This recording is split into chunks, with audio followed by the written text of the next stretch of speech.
This is the Can Crushers Wrestling Podcast. The following contest is scheduled for one fall. Let's go nuts! It's Jimmy Nuts! Right out of the door! With your hosts, Mark Martinez. Because I'm the Mark, and I'm awesome! The Guru. Today I'm going to break it down for all you simpleton sweat hogs listening out there in Can Crusher Nation. I don't mean to come out here week after week and toot my own horn, but toot. And the English Professor. It is I, the English professor from the County of Kings, speaking the English of the Queen. Hey, this is former WWE superstar Duke, the Dumpster Drosy, and you are listening to the Can Crushers Podcast. And welcome back to another edition of Can Crushers Wrestling Podcast. I am your host, Mark the Mark Martinez. Joining me in studio with all the equipment set up for the first time in forever, the glorious Guru. And of course the dogs are eating because Mom's not home today. So guess who joins us, Chad? The Needy Twins. The Needy Twins. Clearly I thought I'll give them a treat and they'll calm down. Miggy decides I'm going to eat it right next to me. Well, and then Max just goes in on the couch and he's chowing on his. He'll be busy for a while. Miggy's almost done. And it's one of those huge ass rawhide things. So, yeah. We got some news. If you didn't listen to Friday's show, we got some news, but we'll get there. Chad, how was your week? It was a week. No work this week due to the rain. Kind of just pissed around, pretty much. Didn't do much of anything. Video games, at least? A little bit of video games, but, I mean, kicking the shit out of the Steelers and the Raiders gets old after a bit. And see, I'm not on football. Baseball pisses me off. It pisses me off, so I just start drilling people.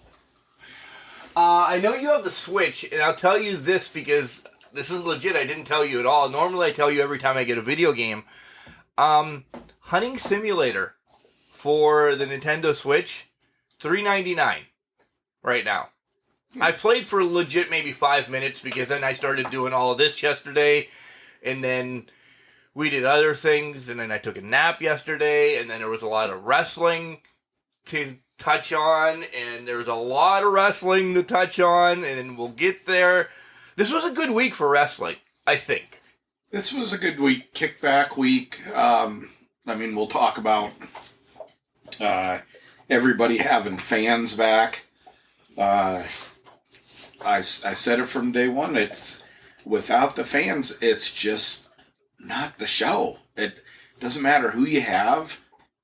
Doesn't matter what storyline is, a surprise, anything like that. Without the fans there, it's not as enjoyable. You're right. Because I went back. Everybody knows I don't watch anything live anymore. Because I'm smart. Or busy. I don't want to say smart, but just busy. I watched the fan wrestling first. And then I went back and watched Raw. Oh.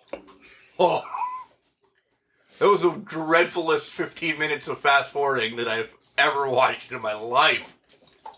And it's just, it's the excitement. It's like going to the ballpark and, you want to have other fans there too. And you wouldn't want to just be the only fan there watching a baseball game. With the wrestling, other people, how they're reacting.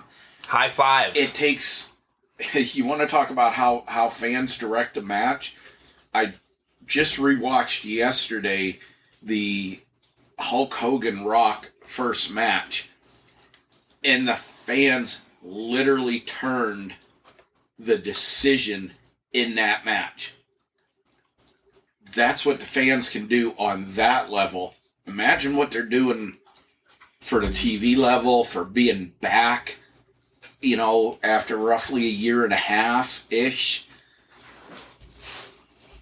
But I enjoyed it. This week was a decent week of wrestling. Yeah, you were also someplace Sunday. You forgot to. I mean, we'll get to the card because I watched it mostly Sunday. The rest on Monday. Yeah, little guy and I went to Ring of Honor's Best in the World last Sunday in Baltimore at the UMBC Arena. Nice arena to have a card in. It looked nice. Very clean. It's, I want to say intimate. You could have the fucking nosebleed seats in there, and it would be absolutely perfect. It's one place we definitely should keep in mind when wrestling comes back to go to. Duly noted. When I bought the tickets, and when tickets were pretty much on sale, they had the Corona whatever protocols in place, so it wasn't as filled as it could have been. They only had about half of an arena, and then they had about half of that filled. But again, this wasn't on them. They couldn't start. Oh, protocols are lifted, and now we're just going to sell, the other 50,000 tickets. Yeah. Well, Maryland is one of the stronger ones, like Pennsylvania. Like, that was their first show in Maryland overall. Because when we talk to James Ellsworth, he's got his own, and other people, MCW and everything, they're finally opening up in August for, like, indie shows, I guess I want to say. So that was Maryland's first thing, and you still had kind of pod seating, because I saw you and Vinny a couple times. Yeah, when they sold the tickets originally, that's how they were selling. You bought 2 tickets. You said, okay, 2 ringside tickets. Okay, if you were lucky enough to get them, you got 2 ringside, and then they had, 6 feet protocol, blah, blah, blah, blah, blah. And it limited the seating. I was kind of wondering when I got there and seen, I was like, this is going to be interesting how they film this and how they make this look. I still haven't done the review of it yet or, watched it back again, but they have the ringside, they have 6-7 feet out from the ring, then there's their barriers. Had about 10 feet in between the barrier and the ringside. Then there was 2 rows of ringside seating on the side that we were on. We were on not the strong camera side. When you see a lot of the shooting, they're shooting opposite the entrance, where they had most of the seating. But there was legitimately 2 rows, and then it started the elevated seating. We were in the second row of the elevated seating. Literally, my 7-year-old could have thrown a football to the middle of the ring. Yeah. When the guys came out to the corner, Bandito, Roosh, the Briscoes, and stuff like that came out into the fans. They came out into our area. Fucking excellent card from top to bottom. For sure. Well, we're going to touch on that real quick because I have some thoughts as well about what's going on. But if you noticed the announcements as we're a few minutes in now, if you listened to Friday's show, you heard that the English professor was on that show. And, both of you pop up on the spotlights every once in a while, depending on who gets the interview or who has more knowledge of the interview person, essentially. Because I don't have any. I just like talking to them. The English professor is going to take a little bit of a sabbatical. Most people take, spring breaks or, he's taking a late summer break for a while. Just to reset. I think if you didn't listen, he said it better. He's just not into wrestling right now. And I think it's worn on all of us, Chad. This week has done something to me. I'm energized again. Hopefully John goes back and watches some stuff. Essentially, the IWC show from last night, too, was effing crazy, and we'll talk about that. But it's worn on him. It wasn't a good product. He is busy. His kids are doing more running. He's got 2, so he's this way, that way, and he still doesn't understand technology to record anything. So the English professor is going to take a little bit of time off, regroup. He'll be back, though. If we have to start him back with a stupid segment, I don't mean stupid, like with just a stupid segment of him doing his English professor thing again to get his juices flowing, that's all right. He'll be back. And we all need this every once in a while. Yeah, I would say I was a little bit surprised about it, but honestly, I'm jealous a little bit. It's not on him on this, and don't know how else to put it. This is a sad statement of what wrestling has become. Let's not blame it on the pandemic. But this is a sad statement of what wrestling's become over the last couple of years. A lot of sizzle, no. You know, hey, you want to see what wrestling's become over the last couple of years? Look at the exploding ring match in AEW. Yeah. I get more fucking sparks out of a thing of sparklers from Sheets than they did that match. Or the end of that match. So I can understand it, you know. His kids are into baseball. His son is into baseball now. The daughter's got band and play is going on and everything. I mean, like, they're opening up and doing everything again. So those kids are never at home. It's kind of a, I don't want to say a priority, but it's kind of a thing. What are you getting more enjoyment out of? Right. And always get more enjoyment out of spending time with your family. We all do. No, I'm kidding. Well, Kelly will love the intro of that. Nah, I don't know. I hate my family. But if wrestling was real exciting, if they weren't bringing, and we'll get into this, fucking relics from 40 years ago into main event stuff and everything. Instantly. You just don't, I'll watch that later. Or if there's something interesting on it, and this is what I do a lot of times, if there's something interesting on the reviews, oh, holy shit, this guy. In fact, I did it for Impact Slammiversary. There's no way in hell. And I'm to each his own, but Impact's kind of like the lower level, the bottom feeder right now. I wanted to see what would happen, if they were going to pull anything. And they pulled some good shit. They did. But it wouldn't have been enough for me to pay $40 for their pay-per-view. Right. No, I understand. There's so much wrestling this week, and we're in the Big Brother is a huge show in our family where they're locked in the house. If you don't know what Big Brother is, Jesse's Goddard was on it. You know, it's kind of like the CBS version of what The Miz was on. Everybody knows what Big Brother is, but that's one of the shows that the family watches. Of course, we don't watch it live. So we have to find another day to watch it when it is on. I didn't get to watch NXT. When you came to do the recording this morning, I woke up at 6 o'clock this morning, and I checked our community pool, came back, laid back down, started watching NXT, and I passed back out. I watched, hey, welcome to NXT! And I do that once in a while too. I just need to. So NXT, if you know anything about it when we cover it, you can cover it. I don't know what the hell happened. I do know that Karrion Kross, just because of social media, choked out Joe.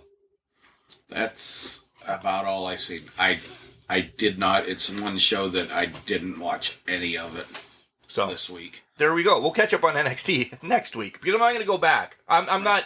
It's recorded, but we're doing the show right now. I'm not going to go back and watch it and say, oh, man, that was really good. Nope, that's just the way it works. So, update. The adjuster came, looked at the car, making a decision tomorrow, which is Monday. She got a sweet 2021 Nissan Versa? Is that what she said? I don't know cars. We know this by 4 years of the podcast now. It's a nice car. And of course, that's what she wants now. She just give me this car and you can take that. Well, we're clearly not going to get that.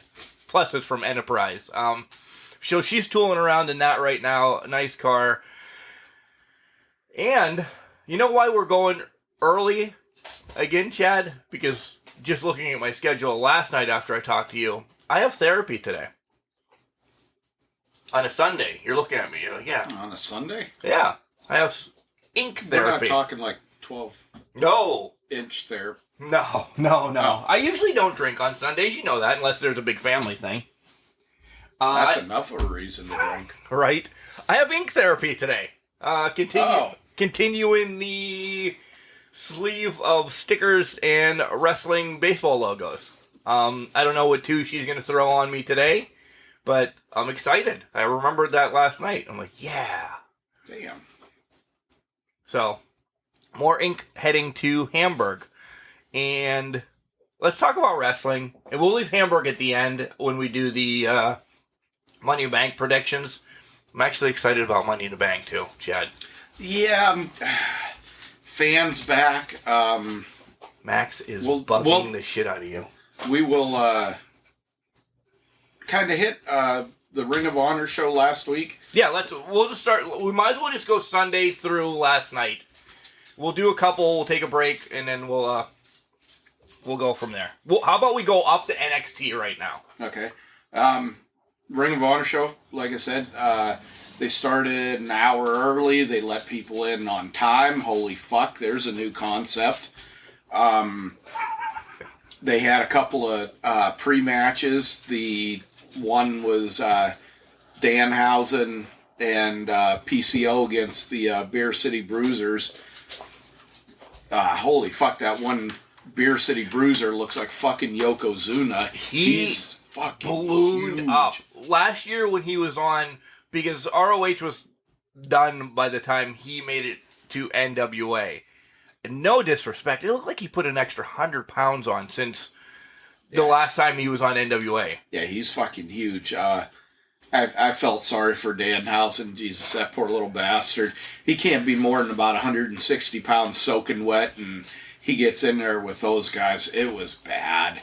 But it was entertaining. And comes where he takes his bottle of teeth and dumps it in the guy's mouth, and it was good. Crowd was really behind him. He's got a good gimmick going. He does. And I'll tell you, that was on the pre-show, like you said. And essentially, that's what made me, and I know you have the ROH thing, and we talked about it. I'll just get the code from you and watch it. But I'm like, well, essentially the Danhausen match made me hit buy for $20. And I'm like, okay. And I thought, well, it's already 8 o'clock. Hit the record button because it's Sunday night. This was the whole just why I didn't go with you. Hit the record button and let's see how long I stay awake. I slept on the couch that night, by the way, watching it. Not because he was in trouble, but because he was watching wrestling. I was in trouble for other things, but I still make my way to bed. If you're breathing, you're in trouble with Kelly. Most of the time. This is true. So that's what made me buy it. It really did. I like Danhausen and PCL. I love that team for the stupidness of it. It's funny. I just enjoy him. And, we say, oh, if this shit was in WWE, we'd rip it apart. No, because that's all WWE 90% does. When it's 10% of this, it's funny. When it's 90% of it, it's fucking stupid. Yeah. I don't want to see that all the time. You didn't see... I don't even want to go back to the 80s, what I consider the greatest decade of wrestling. Go back to the 50s and 60s. You'd have a little bit of stupid in there. Gorgeous George, other characters like that. Haystacks Calhoun, what was those big fucking twins that were like 500 pounds apiece? I know, yeah. I can't think of... You'd have things like that, but it wasn't 90% of your fucking show. Right. That's what WWE's problem is. So, but back on Ring of Honor, I can't remember the match. I got them in order. Then you have the Briscoes against Black and Thompson, and this was just a beatdown. Yeah. Nothing but a beatdown. And I'm shocked. Like, the Briscoes are such a big name, big to-do. Even though it's the opening match or something, I always expect the Briscoes to be on later in the show to get that the crowd back up, because they could have had anybody else be the opening match and be excited. There might be another match that I'm like, but They started Hot. off hot. That was their whole thing. And that place fucking erupted when they come out. I mean, my little guy puts his hands over his ears and he's laughing and jumping up and down, but he put his hands over his ears and then had me put my hands over his ears. That's the first time you guys made the camera, by the way. You legit were like this, and he's jumping, and your hands are going like... It looked like you were picking him up off the ground. And I really wasn't. I thought of that when I was doing it. I did. was like, this looks bad. It looks like I'm giving the neck stretcher. What's that move that Crush used to do? The crush. The head crush, or the Kona crush. Kona Crush, there you go. But it was fucking loud. PJ Black and what was the other guy's name? Thompson. They talked some shit. They got their shots in, but this was a Briscoe demolition. Yeah. Of course, Briscoe's won. Next match was Flip Gordon against EC3, and this match is what got you going. I know this match is what got you going. I was irritated that it was on so early, but I was like, okay, I'm gonna go with it. And this was a good match. It was a good physical match. EC3 won, which kind of surprised me, considering that the next big pay-per-view, the announcement was Flip Gordon against whoever the champion is for the title. So it kind of surprised me they had an EC3 won. But after the match, at the end, EC3 offers his hand once, Flip slaps him. I'm fucking screaming, "Do it again! Do it again!" They did it again. Offers his hand again, slaps him. Third time, and Flip just from the bottom of his toes sucks up the nastiest fucking loogie and hits him right in the forehead. Normally, I'm not. I think that's fucking disgusting and I'd kill somebody. But I like Flip Gordon so much, I was like, oh, you dirty little... Peckerhead? Yeah. That's one word. You saw that. And normally you do see spit coming, but this looked like a quarter size, maybe even $50 size loogie. Just because they were about 3 feet away. You just saw it. When you go back and watch it, you just see it coming. What is EC3 thinking at that time? Like, holy shit, where is this going to hit me in the foot? Reactions, you should move. He took it like a champ. Yeah, that was, holy shit. And EC3 looks like, oh my god, what a fucking badass. Yeah. I don't know how well it showed on film, but, what a fucking badass. Yeah. I look back and think of when they dicked him around in TNA and everything like that and made him out to be a pussbag. He looks like TNA, I would disregard that. TNA at least he had a title run. He looked good there. You know who dicked him over? Wow. WWE. That goes with... Yeah. Ooh, we don't know what to do with him. You got a big guy, talented, that can wrestle and is decent on the mic. Yet, and you don't know what to do with him. Yet, you keep... We'll get there. Next matchup was a 6-man match. Shane Taylor's group against Dalton Castle's group. I didn't even write down the rest of his guys. This was just those guys were just thrown together, tease them fighting. Shane Taylor, Jesus. Good Lord, that man, for as big as he is, super heavyweight with the moves along lines of Bigelow and Vader. Without a doubt. Without a doubt. And of course they won. Yeah. Yeah, they had to. Silas Young against Josh Woods. Last man standing. I didn't see this outcome. I really didn't. I was kind of wondering about it, but Silas Young has kind of been going to where he's more of a veteran that's pushing the younger guys and helping the younger guys. I was kind of still surprised that they had them. I figured maybe a double fucking count out, especially when they went through the 2 tables the way they did. Yes. And I want to say something about those. Every fucking table that they pulled out, because there was quite a few tables. There was about used, 17 in this match. Through the whole night even.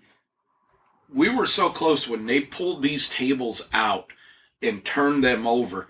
You know, a lot of times on WWE, you'll see it may not be cracked all the way, but you'll see a crack. People, these fucking tables were not jimmied in any way. And when they went through them, especially this one, that was... Yeah, the end match one. Everything just fucking went up in the air. Shit blew up in the air from them. Yeah, I want to talk about a table when we talk about IWC last night. You saw it if you checked out Facebook this morning. So Josh gets the win.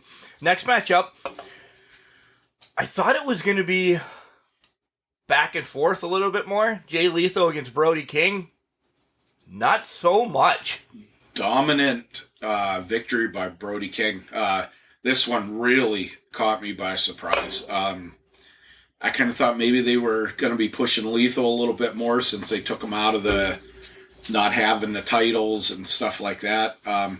But this was surprising, but Brody King is finally getting a push. Yeah, good. I've always liked him. Next matchup is a pure match. Mike Bennett against Gresham for the pure title. And remember, people, Mike Bennett, as in, used to be in WWE. Mike Canales, or, yeah. Maria Canales' sperm donor, whatever the fuck they called him every week. Way underrated. He is. This was a good match. Sometimes I get lost in pure matches because it's just a fight. Not a fight because you can't use fists and everything. Sometimes, and it's not on Gresham's part because he is technically one of the greatest wrestlers out there. It's just some of the people that he has to wrestle to keep this pure thing going aren't up to his par. And I was wondering how Bennett was going to do in this. He did well. This was a good match. Yeah, he was able to follow him really well. It didn't really look out of place. Gresham's just a beast. So help me, every time the guy's like on his hands and knees and he kicks that arm out, oh my God, I'm just waiting one of these days to see the guy's fucking arm go flying like Sid Vicious's leg when he fucking broke it. Oh. Next match was a match of the night for me, though. I'm going to ruin it already. A match of the night was Deppen and Dragon Lee for the TV title. This was unbelievable. If you have not watched it, spend the $20, sign up for the ROH club, whatever. This makes it into the match of the year candidate for me. Yeah, it was great. Had seen these guys before. Deppen we seen at last year's December pay-per-view that we got. Really thought, holy shit, this guy's really good. But going right back to what we said about the fans were sitting and watching and cheering this match. There wasn't no, this sucks, boring, everything like, this fucking match was good. Yeah. Unbelievable. Dragon becomes the 5th person to win the TV title twice. Then you have the tag team title match. This is where I'm going to... What? I was fucking lost when this one was going on. I'll tell you. This wasn't advertised. No. I had no fucking clue what was going on. Well, apparently Titus's partner, and this happened on the pre-show before I started watching, wasn't cleared to wrestle or whatever. And this is what I have to say about this, Chad, because every time somebody needs a mystery partner in ROH, it seems Gresham wrestles twice every night. And no disrespect, he just did his pure thing, and then he's going to come over and do more of a harder style or anything. I think there's a clash there for me. I'm like, all right, you just showcased him for 25, 30 minutes in this awesome pure match. He's beat the hell. Little segment was recorded prior, which pissed me off because it really wasn't live backstage because he still had the tape around his wrist when he ripped it off in the match. Why is it always Gresham? Well, with this one, I was thinking the same thing, honestly. It's like, fucking really? But Gresham is in the group. Yeah. So that's why this one kind of went off the way it did. I think them bringing in some more people, you're not going to see them go back on him. But Lethal couldn't do it. Yeah, he just got destroyed. Lethal was one that was hurt. And for them to be able to defend the titles, it had to be their group. So I see why they did it. But to me, the writing was on the wall. They were losing this match. Yeah.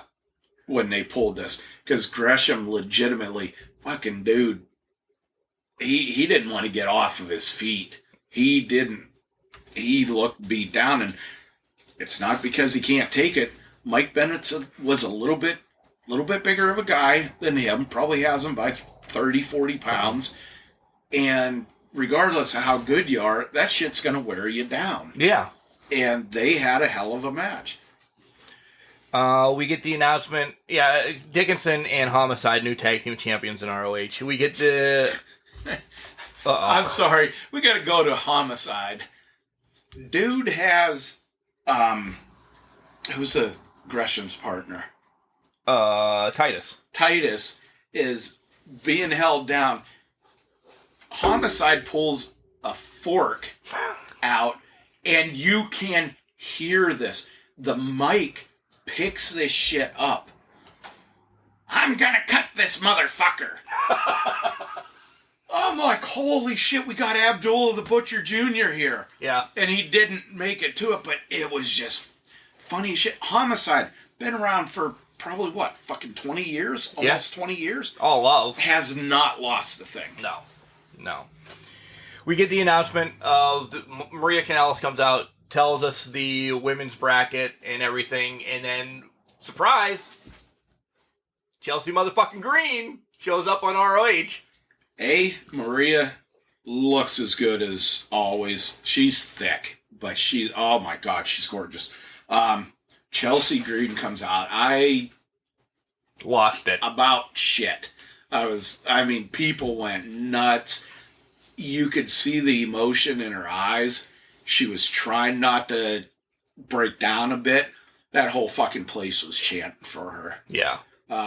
You listen to her podcast. She got out of her deal with the week. They worked out something because she wasn't supposed to be able to wrestle until last night. Talk about that. But she got out a week early from her 90-day thing, and knowing that she wasn't being able to wrestle because she just got her cast on for everything, she was excited. ROH was number one to go to because she's never been at. Yeah, you could just see it in her eyes. She was glad to be back, glad to be with the fans. She explained the whole thing of the contract, and basically she had to cast on. She wasn't going to be able to wrestle anyway, so okay, they let her out of the contract. She made the appearance. She said what she's going to do, and they have a women's tournament coming up. Keep an eye on it. Yep. She's going to be there for the tournament commentating, but she was like, keep an eye on this tournament. You're going to be surprised at some of the people you can see. You might say it's iconic. Yeah. Yeah. It's beautiful as well because beautiful people are in it. And then we get the main event. The heavyweight championship match. And Miggy's up because he watched this with me Monday then afternoon because he was excited for Roosh against Bandito. And Chad, we talked, we know some things, but I still don't know if I saw it until I saw it, essentially. You know, with Bandito becoming the ROH champion. I didn't see it coming. Roosh is a badass. He was such a bastard in this match. Yeah. You know, I thought this match, the way it started off and the way it went for probably the first 10 minutes, I was like, they're not going to have him win. They're going to have him make a comeback. It's going to look good. Roosh will cheat. You know, some shit like that. But Bandito showed to me, he showed he could handle it. Funny that Roosh was one that was a champion, had his championship reigns during the pandemic. Had never wrestled in front of a crowd, always wanted, or had never wrestled as champion in front of a crowd, wanted to wrestle. He lost his title. Who else did that? Never wrestled in front of a crowd with a title. Drew McIntyre. And then lost it. First time? No, the women's champion that Britt beat. Oh, Hikaru Shida. Yeah, she'd never wrestled in front of the crowd. Yeah. And I just thought it was kind of like, Oh. yeah, ironic. This match, fucking great match. You wanted technical, it had technical. You wanted brawling, it had brawling. But this had, the end of this match made so much fucking sense. Trying to get the Roosh is trying to get the mask off, and the mask rips. While he pushes the referee away, he goes, fucking tell the fat bastard referee, stay out of my face, turns around, and instead of the usual small package, Bandito hits him, grab legs underneath his arms, flips him over, and pins him. There was for the first 2 to 3 seconds, there was like a hushed fucking silence on the crowd. And then everybody went nuts. Even my little boy was like, Dad, I didn't see him beating that guy. What a match. Then afterwards, Dragon, they all beat up on Bandito, and Dragon stayed in the ring. He wouldn't participate in it. They have come up through the ranks together. Right. And have wrestled each other, kind of split up. One bad guy, one good guy. But he stayed in the ring, and I hate to bring it up because of what happened years after, but it reminded me of the pure emotion of Eddie Gilbert and Chris Benoit when Benoit won the title, and you could see it in those guys. You could see them crying. You could see their bodies. These guys were doing that. They were right. The emotion. They were came still through. friends at heart. Yeah. And I don't see when the worst match on this, and if you had to pick. Oh, you have to because it just happened. Yeah. The worst match on this card to me was the tag team title match. Yeah. And it's not that it was bad, but you're rating them 1 to 5 stars. The tag team title match was still a 4-star match. Yeah. Everything else was just a step above. It was. It was a great card, great comeback for ROH. They set the bar For the week. They set the bar for returning pay-per-views. What is everybody gonna do? Are you gonna stick with same old tired fucking formula? WWE, you have to do something. It doesn't matter that there was, a 50th of the fans at that show that there's going to be at Money in the Bank tonight or SummerSlam next month. They set the bar. They did. They did. All right. So after watching that, you move to Monday for Raw. What happened on Raw, Chad? Right. That's where I would put the cricket in. Okay, I was trying to think. Did I fucking miss something? No, you didn't miss anything. MVP lost to Woods, and he kind of got pissed off. Why do you have your world champion, your dominant world champion, who is, for better purposes, kicked the shit out of Drew McIntyre, fucking lose to Cassius Creed or whatever the fuck his name was before? Yeah, what was it? Consequences Creed. Yeah. Why? No. oh, it's an upset and they happen all the time. Not the week before your fucking pay-per-view, it doesn't. Yeah, I don't... Jinder and Drew get into it, set up a match.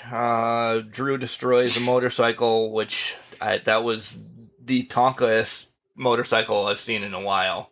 He struggled getting the tailpipe off, though, if you saw that. Fatal 4-way match for the women was... Raw was god-awful. After I said, I watched everything but NXT, and I shouldn't have. I should have watched Raw first, so I was still in the Thunderdome era. I'm done with it. As much as I liked the Thunderdome at first, it got old. Yeah. It got old quick, and I'm glad it's done. Yeah, I agree. And why not, now talking about this, they've been in Florida still, why not have half a crowd at least or something? You had 50,000 people, 75,000 million people at WrestleMania. Why couldn't you open your doors at the Thunderdome and have 10,000 people there spread out? Florida's been open. I think it was because at the time that it was booked, and just like Ring of Honor, WrestleMania happened 4 months ago now. They just didn't want to rip the Jumbotrons down. Yeah. I mean, get one last use out of it. Yeah. Well, maybe. And I'll tell you what. Honestly, this week, what could have been the factor on that, they could have probably very easily gotten some people in there and everything. But who wants the bigger... Who has the bigger contract? Who needs the bigger ratings? Right. And I know Fox. And it's Fox. Okay. We'll go one more week with Raw. We'll give Fox the bigger ratings with the crowd going into the pay-per-view. Keep fucking around, WWE, and USA is going to can your ass. Yeah. Then we'll move to Tuesday, and we'll touch on Tuesday real quick. Neither one of us watched NXT. That's it. You saw some of the spoilers. The big thing was Joe and Karrion Kross got into it, and I didn't even see that live, taped, retaped, or anything. No. So we can't really touch on NXT. So, all right, this is a good place to take a break for us, and tell you that it's Al Snow's birthday. How old is he? 416. 416. It's legit his birthday. So happy birthday, Mr. Al Snow. We love you. We'll see you soon, I'm sure. 416. He looks good for 416.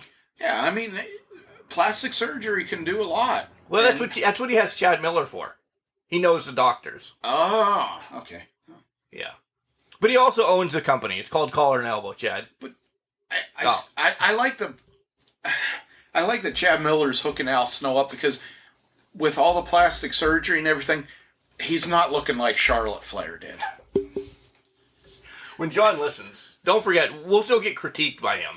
I'll get a message each week saying, you guys are assholes. Why are you still picking on me about Charlotte? Give me a break.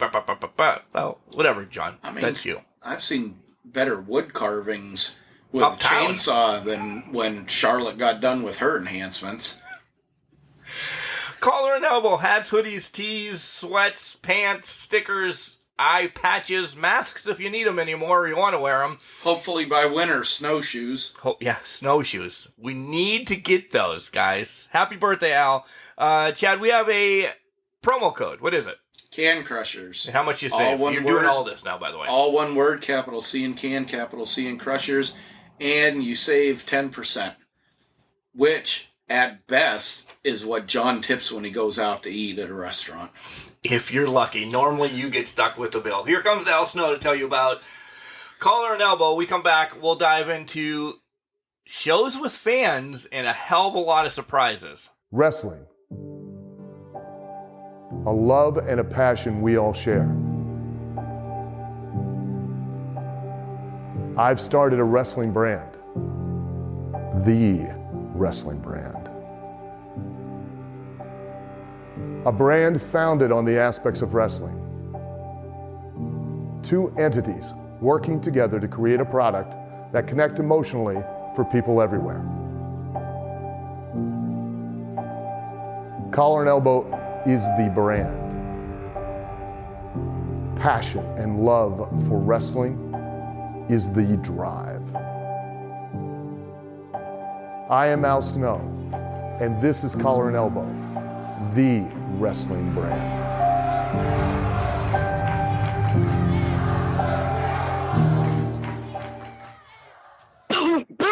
Yes, sir. This is B. Brian Blair asking you to turn into the Can Crushers podcast, or you're going to get stung. And welcome back to another edition of Can Crushers. No, the same edition of Can Crushers. We won't edit that out. It's a different segment in Can Crushers. New technology, new things to do, so I'm just watching the screen, make sure everything. Hey, you just heard from B. Brian Blair bringing it back. Shout out to him, you know, the Collar and Elbow, the Cauliflower Alley Club president. Just had some surgery done. This is like his 18th or something surgery, I read. But he's on the mend. He's doing well. Hope for a speedy recovery. And for myself, I hope you're well and able to come out by October when we're done at Slebfest 2. Because, Chad, we talk about where we're going, and we're going to talk about the Hamburg one that we're going to this coming weekend. But yeah, Sammy's going to be there, Darby's going to be there, Chelsea's going to be there. A lot of huge stars. Celebfest 2, I'm going because the Killer Bees are there. I'm throwing that on the table. And no joke on this, people. This is, you know, they could have anybody and their mother there. He zoomed in on the Killer Bees. I really did. Here I am. Oh, Darby Allin, Sammy Guevara. Holy shit. Yeah. You know, take my money, motherfuckers. And he's like, Killer Bees, and I'm like, I've always loved them. My mom had kind of a crush on B. Brian Blair. You know, she apparently she liked the longer, straggly hair. I'm not saying he had straggly hair, but like the curly hair. She loved Magnum. Brian Blair, when he was huge in the WWF with the Killer Bees, he had that, you know, curlier hair in the back. I don't know if this is still like a mom thing. I like them, though. I love that they were good guys that used that mask, you know, to their advantage. There's just something about the Killer Bees as a younger kid that I loved them. You know, they weren't up as high as the Rock and Roll Express or the Midnight Express, but they were in the top five for me. They came a little bit after that. Right. And it wasn't the same. You know, that's catching lightning in a bottle there. Jim Brunzell, no slouch himself. I remember him back in the AWA teaming with Greg Gagne. The High Flyers. And going for the tag titles, going against Buddy Rose and Doug Summer. I can't remember who Boris Zukov was champions with. I remember him back in those days. I can't remember where I was going to go with that. I was thinking of I don't either. Greg and Vern Gagne and how Vern talked about how good Brunzell was, and Gagne's like, he's better than I am. I'm on his coattails. Yeah, and that's a lot for somebody like Vern to say. God rest his soul. And Greg, you could believe him then. Now, you don't know what the fuck he's talking about. He's the only person I've seen that's out there more than Greg Gagne is Virgil. And Virgil's out there. I just watched another reason, because there's so much wrestling on in the week, but there's still things that I just need to watch. And I know I watched it years ago, but I forgot it. So I watched the AWA thing that's on the WWE network, the spectacular that Vern kind of talks about and everything. I watched that again this week too. So there's 35 hours of wrestling in a week, but I need to squeeze in something old still to watch. So and the on can we say on the cock, the network. that's how we got to talk about it now. Peacock. No, it's on the cock. I seen somebody posted in one of the wrestling groups that I belong to.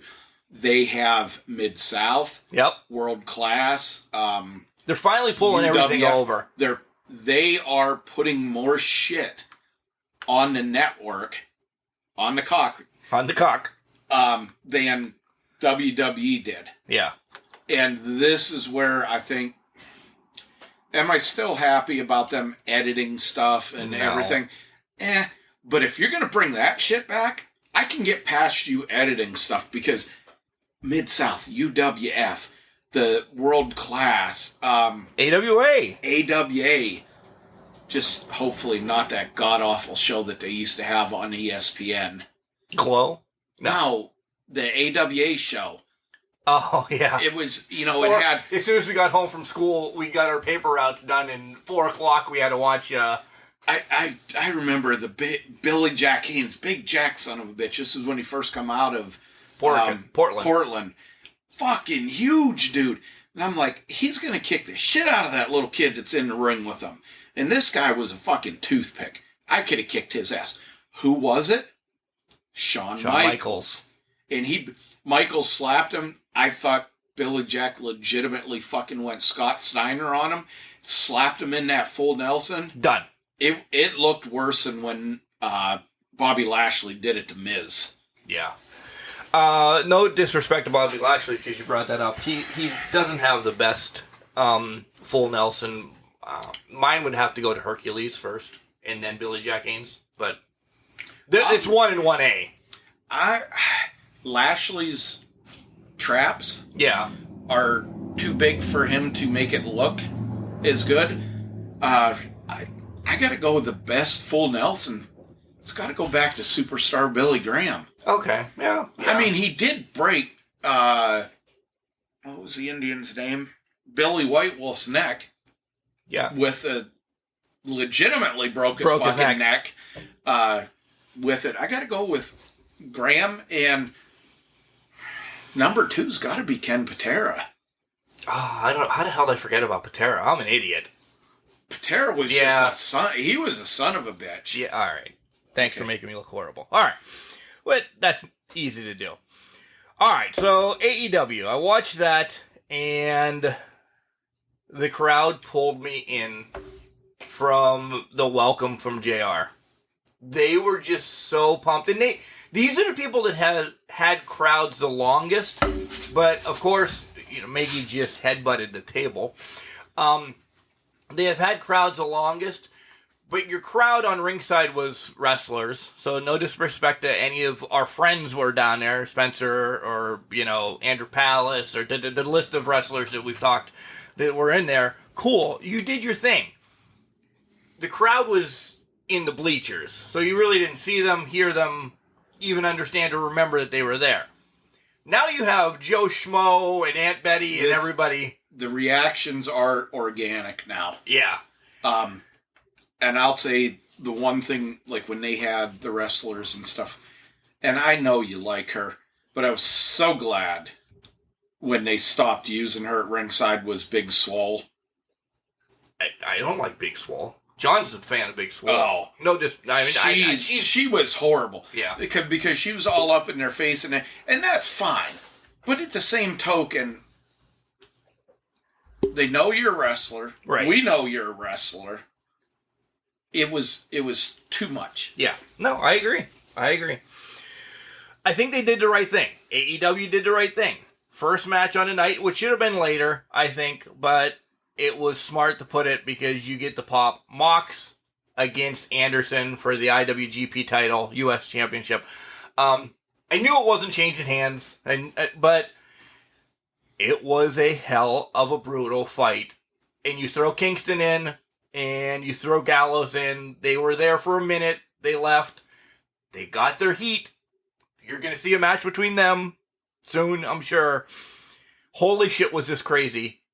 Here's our product, AEW fans. This is what you're going to go. There's no way that they could have come off of that high the rest of the show. No, this was, again, fans are back. Let's get this shit started. Well, I know nothing against anybody that fell after that, but it was, let's start out hot, calm down, and then finish out hot with Darby Allin. Yeah. And that's exactly what they did. That is how it should be booked. This isn't a house show in Podunk fucking Mississippi where you have 2 matches that are worth anything. They're the last 2 matches on the card, and you have 7 matches. Twiddling around. Yeah. bums and local guys that, Scrappy McGowan or fucking Gordon Soley brought in from the hotel or something like that. Scrappy McGowan. Nice. Again, Mox... He was famous for doing that in the Georgia thing. I just didn't think we were going to talk about him today. It was him and there was another referee that did it. Cornette talks about, they would literally just pick up guys at the hotel or something like that. Hey, you want to earn $50? Yeah, sure. You're going to get shit kicked out of you by these guys called the Road Warriors. Oh, okay. And then you fucking see the Road Warriors coming down. This is stupid. I don't need the $50. I'm fucking out of here.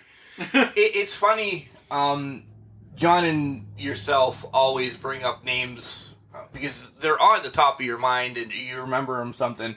I wouldn't have remembered Scrappy McGowan's name 5 minutes ago if you would have said something. But when it's in context, that's what makes me spark. I'm like, oh my God, I remember that name or something like that. To say, hey, do you remember Thunderfoot? You guys are like, what? I remember the stupid stuff. So Archer challenges Mox to a Texas Death Match for next week for that IWGP title. All right, we're going to roll right into this. Mox says he accepts. Is this a way to get Archer back into things? Does Mox lose it? Because that's who Mox defeated for it. This one may be a telling point to the relationship that AEW has with New Japan. In that, I wouldn't see Mox dropping a New Japan title at a non-New Japan show. But as we'll talk about with Impact Wrestling, I didn't see the shit coming that they pulled last night. We'll get there. So I know, I'm just We're saying, on Wednesday. I'm just, It's a good point. I don't know. I would say this is the perfect person for Mox to drop it to. You got to. I'm not debating that. This is not a New Japan show. This isn't even a New Japan show in the States. Right. That's what I'm kind of like. This will be telling to what the relationship is. If they have him lose the title, there's more shit going on behind the scenes than we know of. If they don't, you still got that tepid feeling. Hey, yeah, you can do it. Have a hell of a match. Then we're going to bring you over here, and you're going to fight again, Okada or somebody, or maybe Archer again. And if y'all haven't seen their first two fucking matches over there for this title, they were brutal. Yeah, they were bad. I think personally, it's time Mox drops this. Archer's the perfect person because he's got that great relationship over there. He's lost in the mix in AEW right now. This week he's standing up for your favorite Marco Stunt. Last week he's beating up I don't know anybody bad. He's in the big shows there. Paul White's there, but he's kind of that tweener right now. You don't know what Archer is. I think if he beats a bloody piss out of Mox and gets this and turns back into, the killer that he is, the monster that he is, he gets back up to, all right, he's somebody real. He's somebody that AEW, when he comes back to maybe taking it over to Japan and losing it there to somebody, holy shit, don't forget what he did to Moxley. This guy's a monster again. Watch out, Hager, Wardlow, Omega, anybody. Miro. Yeah. They have. I don't believe in big guys being faces for long, if at all. He should be fucking destroying, just like Big Show should have been fucking destroying people his entire career. Yeah. Do you do it to the extent of Andre the Giant? No. I don't think that would work these days. But he's a big guy. He needs to be kicking the shit out of everybody, whether it's, Marco Stunt or whoever. He just needs to be kicking the shit out of everybody. Then have him in a nasty match with another big guy. I think him and Miro would be a brutal battle because they're both stiff. Yeah. As fuck. I think that would be a good match. Andrade comes out. He pretty much challenges the Death Triangle is where we're set up with that. Yeah, nothing big there, but everybody was just excited to see him. Ricky Starks against Brian Cage. I don't want to say we saw this coming for the last 2 months, but we saw this coming for the last 2 months. Ricky Starks is your new FTW champion after pretty much everybody turned on Brian Cage. Yeah. That, again, like I said, it was an okay card, but even this match, which the writing has been on the wall, was like, oh man, we got a new champion. And when are we ever going to say the FTW champion is anything? It's never been recognized by anything. Yeah. So any federation. Cody's pissed off about Aleister Malachi Black, Tommy Andua.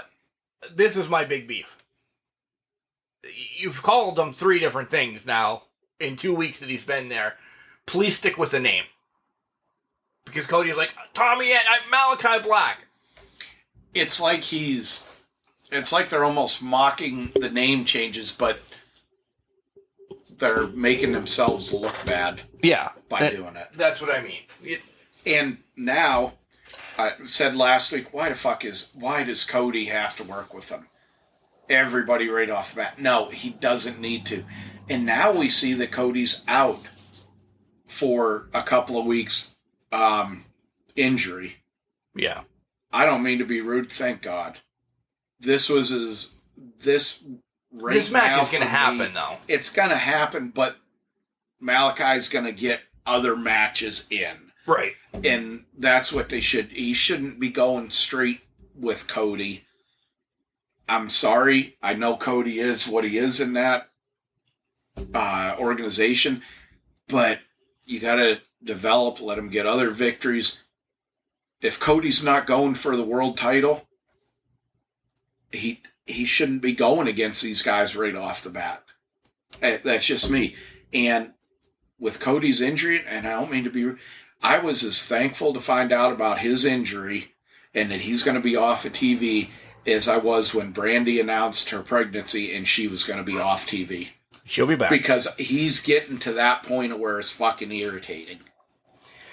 And this is after that Ricky Starks match, by the way. We had the Cody thing. We had Telly, a little thing backstage. We have Hangman saying, yes, he's going to challenge Omega. And we're just going to skip through these rather fast. Then we have Jericho talking to MJF about kicking his ass, and Sean Spears attacks him.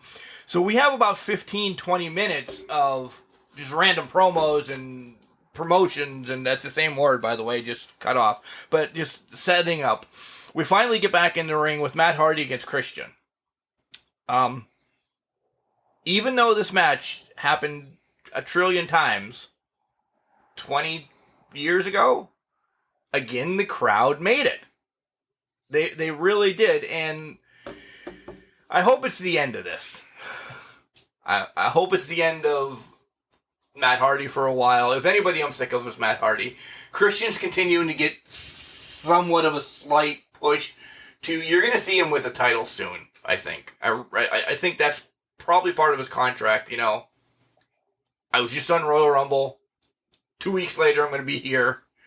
Get me in the title, and it's been 6 months now. So he needs, I think you're going to see him and Miro soon. Yeah, I think that'd be good. Is this going to be one that's going to be fed to Miro? We still got some guys. I hope so. We still got some guys out there that are in limbo and that their compete clauses are coming up quick. Yeah, today. They need to feed Miro more. They fucked him up totally. What they first did with him, they need to feed him more.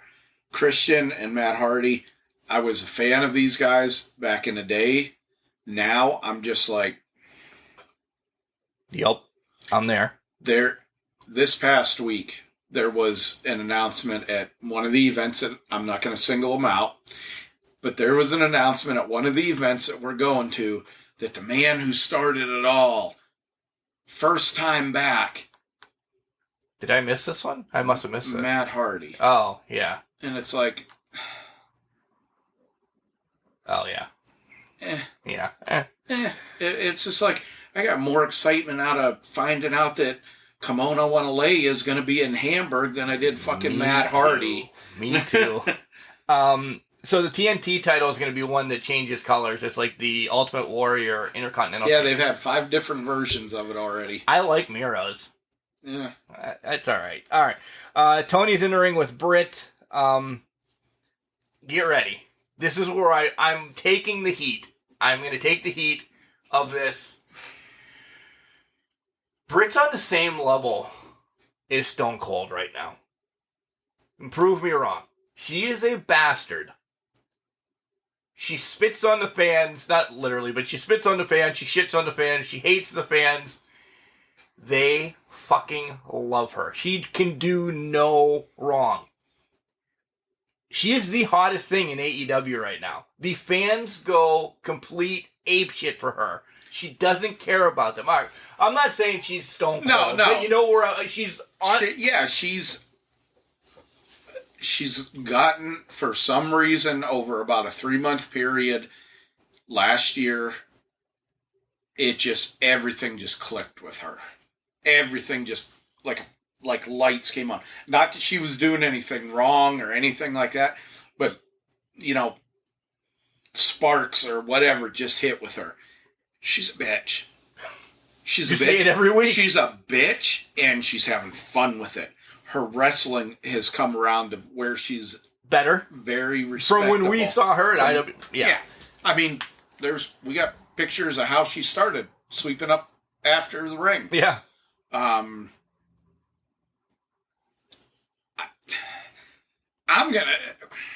There's very few things that'll really piss me off with wrestling just because I know what it is. But if Britt loses this title to Nyla Rose, I'm going to be jacked. I'm fucking going to be livid with this.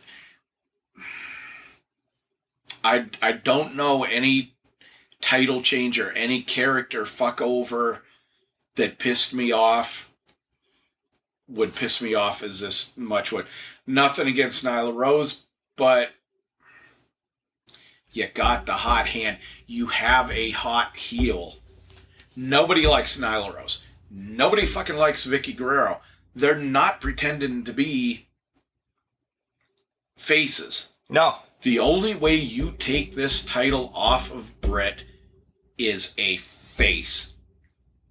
And not for a while. And not for a while. Not for a while. Sammy destroys some guy named Wheeler. It's good to see Sammy back in the ring. Penelope against Yuka. Holy shit.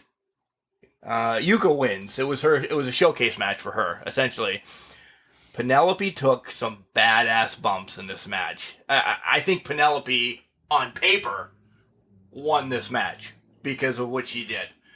We always say this when we talk about Penelope. What she did in IWC, she was still a little bit green. Bliss 2.0, I remember being yelled at her. Yeah. She's shining now too. And not to, when I say this about her, I don't mean to be rude, but her physique when she was in IWC, she had like a 14-year-old girl's physique. She's blossomed, and I'm not being perverted when I'm saying this, but she has gotten tone to her. She looks more like a physical women's wrestler, like a physical specimen versus a 14-year-old kid. Yeah. And everything stepped up with her. And then we get the main event of Darby against Ethan Page. Yes, Darby won the coffin match. Ethan Page, though, I've been high on Ethan for a long time. He was in IWC as tag team champion. Son after him. I did. Yeah, I named my son after Ethan Page. Lies. We named him after the furniture store. No, I'm kidding. Constables? Yeah, which is closed now. Is Constables closed or is the other one closed? No, Constables is gone. Oh, yeah. That's like a local furniture store to us. People that was, I think they were there back in the caveman age, probably made the first set of couches. Oh, and for sure. They went out about a year and a half ago. Yeah. Roy B. Constables. Yeah. Nonetheless, I've always been a fan of Ethan. I think this was the perfect match. This was not meaning nothing was done wrong. This was the perfect match for Darby to do this coffin match with. Was Ethan Page. Yeah, it was. They have a history together. So it was somebody that it was personal with. Comfortable with. And, I mean, it showed in the match. It was a great match. The coffin drop off the top. Darby's moved the coffin drop off the top rope through the coffin with Page in it. Granted, if we're going to pick, we're going to pick. The top of the coffin was made of, I don't know, 1/8-inch plywood. Like, if you would have closed the door hard on that, it was probably coming. But you still took a coffin drop through a coffin on the outside. That was crazy. I can imagine what Ethan Page was thinking. Oh, fuck, this is when is this going to fucking hurt? Yeah, what's he doing? Coming. I hear the crowd. Wait, silent. Oh, fuck! That hurt! Yeah. I would have, like, do you get in there and, like, turn that your back takes it? Or are you laying, I know you guys can't see me, but are you just laying, like, with an X across your face? So, like, these are not your shins, by the way. Your forearms, or how do you take that? You'd have to be laying on your back. I'm sorry, as a guy, there's no fucking way taking something like that, I'm laying on my stomach. Not gonna happen. Yeah, there's gonna be a shard of that wood just getting and you're gonna be neutered the fucking wrong way. Lay and just either you're covering your twigging giggle berries or you're covering your face.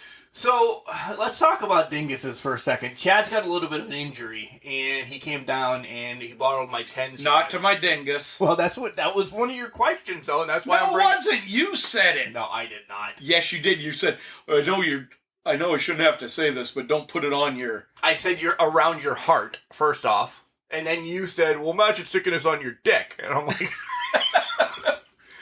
So, Chad's got a little bit of an injury. Apparently, we're both...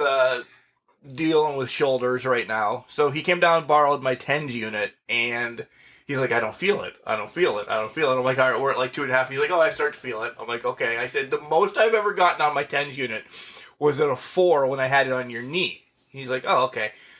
So I get to, where was it? Maybe 3. 2 and 3/4 serves, just touching 3. He's like, oh, I feel that. I'm like, okay. I'm not... Let me preface this. I'm not paying attention to the fucker. I'm talking to his wife. So I'm like, all right. I'm like, this is here. Full. So I throw it up to a 4, and Chad got what's the voltage in electrical outlets? 180 or something like that. Yeah, it was like I took a fucking knife and shoved it in the light socket. Holy shit! And that's the 4. Yeah. Did you make it to a 4? I have made it to a 4 in my knee. I'm gonna do my arm when I go back, and I'll bring that back to you like Monday. I'm all right. I have I have ink therapy today. I'm telling you, this is gonna sound stupid. What we should do put on YouTube is us like shocking each other doing that shit. You go first. That's all right. Just remember, revenge is a fucking bitch. This is going to make no sense, and we're going to cover SmackDown here in a second. But literally, Chad, when I get my tattoos done today, my arm and shoulder will feel great this week. I've always said when I got my tattoos done, it wasn't painful. I am a bleeder by... That's what she said. Yeah. Naturally, I'm a bleeder, so when I got mine... I bled like a stuck pig, but to me it was irritating. It was like, fucking laying and it's pitch black dark out and you're in a tent and there's one fucking mosquito that you can't get rid of. Just irritating. That's what the feeling was to me. It doesn't bother me whatsoever. I love sitting there and just, me and my tattoo artist will just sit there and bullshit for 2 to 3 hours as she does these today about nothing and everything. Wrestling will be brought up. The family will be brought up. Like, we've become, like, close friends now, so. All right. On to SmackDown. And I don't know which ones. This is cool that she never tells me what logos she's going to do. I sent her, like, 25 of them. You know, wrestling, baseball oriented. And she's like, this is what you're getting today. And they're going to go here, here, and here. Oh, all right, cool. She's got a plan, she says. If not, I don't care. You tell me these stickers on my arm aren't fucking awesome. The Pit Panther and the Undertaker so far. Yeah, I got a ton more. All right, so SmackDown. First WWE event with a crowd. Not as pumped as AEW. Because you start with Roman and the boys taking on Ray, Dom, okay? But when Edge came out... Not John's brother, Dom. No. Dominic Mysterio. Yeah. When Edge came out, though, holy hell. Because this is the first time Edge has returned. He was at the Royal Rumble, which was nice, and then everything got shut down. He didn't get a WrestleMania moment this year, last year, or anything. This SmackDown was his huge return, finally. The problem that I have, and I've read about SmackDown, they are limiting crowd noise, turning it down, not letting it come through as much, and then they're being ridiculous in certain points. Edge, yeah, great, but they've done it with other faces that they don't want to promote as high. They've toned it down. Roman Reigns, they've toned the shit down. I think that played into it not coming across as boisterous as AEW did. Because AEW is just like, fuck it, here's a mic. Yep. Open mic. This is what you're going to do. Here you go. Listen, with this new technology now, if I don't want Chad to be as loud, look at that. You can't hear you now. Boom. Yeah, right? He's moving his mouth like I really did something. But, yeah. Oh, now he's a mime. Excuse me. Again, other things on SmackDown, I was happy to see people there. Shotzi and Knox. Did you watch SmackDown? And I don't care if you did or not. I'll be honest with you, and this, I don't care how bad this sounds. I know that my better half doesn't listen to this broadcast. Only reason I watched any of SmackDown was for Tegan Knox. Right. Her and Shotzi get another win. This is great for them. Essentially, they are on SmackDown now, so apparently throw the Knox... Is this a match tonight? I don't know. I mean, isn't like all but those 4 participants in the Money in the Bank women's match? No, because Nat and Tamina are... I understand what you did. Nat and Tamina are now thrown into the Money in the Bank. Oh, geez. So there's not a tag team... I mean, whatever. Okay, not to be rude, so you're going to have... And I'll say the same thing. It goes the same thing for the guys. You're going to have a 300 and some pound participant in the fucking Money in the Bank. Yeah. It's not like they're going to go running and run up the fucking ladder and grab the thing. It's not like she's going to take a Frankensteiner off of the ladder or anything. Not her. She can't move like that. No. I don't know. I'm imagining that. Maybe I'll have to do that to somebody in the fantasy broadcast. Nice. No, I've been put on a leash after my Great American Bash injuries. You have been. You have been. This was the Great American Bash fantasy podcast was amazing. I knew where John was going. All right. So Mela defends. Mela gets a title shot against Bianca, and I thought there was going to be more to the story there. Like, it was just like, all right, well, we have to move stuff around. Bianca's defending her title, and that's it. She's not going to be on Money in the Bank now either, which I think is stupid. Because there's no guess now for if somebody cashes in on what title they're going to cash in. Because Bianca, is she just going to be sitting at ringside? And we'll be hitting. We'll be hitting that here real quick. So, I think it was stupid to have that match taken off the card. You know what I did like? I love fucking Baron Corbin being broke. I still can't. And asking for $100,000.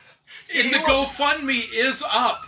And people are fucking donating to it. Dave Meltzer did. Dave Meltzer donated. The thing is, when you're on GoFundMe, Chad, you can put any name in. Like, somebody actually gave $100 and it says Roman Reigns. Do you think Roman Reigns actually gave... Because the money's going right back to the WWE. It's not, do you really think Corbin's going to get... If it gets to $100,000, Vince is going to cut him a check saying, here's your GoFundMe account money. I have to take taxes out on that. And, oh, wait, this is a third-party thing, so you can't have that either. He plays this homeless guy like perfect, like somebody living down... I know I said this last week. Living underneath the Clarion River Bridge. Just... Here you go. You have to eat the fish. I don't like the guy. I've never liked his characters. He's a bastard in the ring, which is fine. He's not supposed to be liked. But he's playing this well, and I'm trying not to fucking laugh. This is great comedy for them. This is something that the fans are behind. We've seen Corbin as the King running for a while, as Werewolf Corbin, or whatever, corporate Corbin. He's been on this high for so long. Nobody, air quotes, likes him. So to see this guy just getting pummeled, remember the movie Falling Down? Mm-hmm. This is Corbin going through falling down, his midlife crisis of just being shit on, and everybody loves it right now. What was the other movie where the guy was in this ho-hum fucking job and he decided he was going to shoot up his office? Office Space? No, and he went to do it, and somebody else just happened to do it first in front of him, and he ended up shooting a girl that he liked, and oh my god, I can't remember. But anyway, this dude was dead end job. I mean, when you say pencil pusher, that's basically all he did. And then he shoots this hot chick that he had things over, and nobody knows that he did this shit. They all think the other guy did the stuff and that he was a hero because the bullet that he shot through the fucking girl killed the other guy. So they promote him to like fucking vice president or something. And the dude, not to be rude, but the dude probably shouldn't have been doing much more than taking orders at Burger King. Not that we're sponsored by Burger King. And it maybe was McDonald's. It was kind of like a funny but sad fucking movie. When you find that out, make sure you send it to me. All right. And then we had a fatal 4-way match. Seth wins. He pins Big E. I don't like when they do these fatal 4-way matches prior to Money in the Bank because essentially... You're giving some of it away. Yeah, essentially, like, to me now, that's saying that Seth isn't going to win the Money in the Bank. And if anybody, I see maybe Big E getting a little bit of a push because he lost the match. We're wrestling fans. We know how this shit works. You're on a down before you get to the high. And usually the high comes really effing quick when you're on that down. Do we have... We're getting there. Big E win it.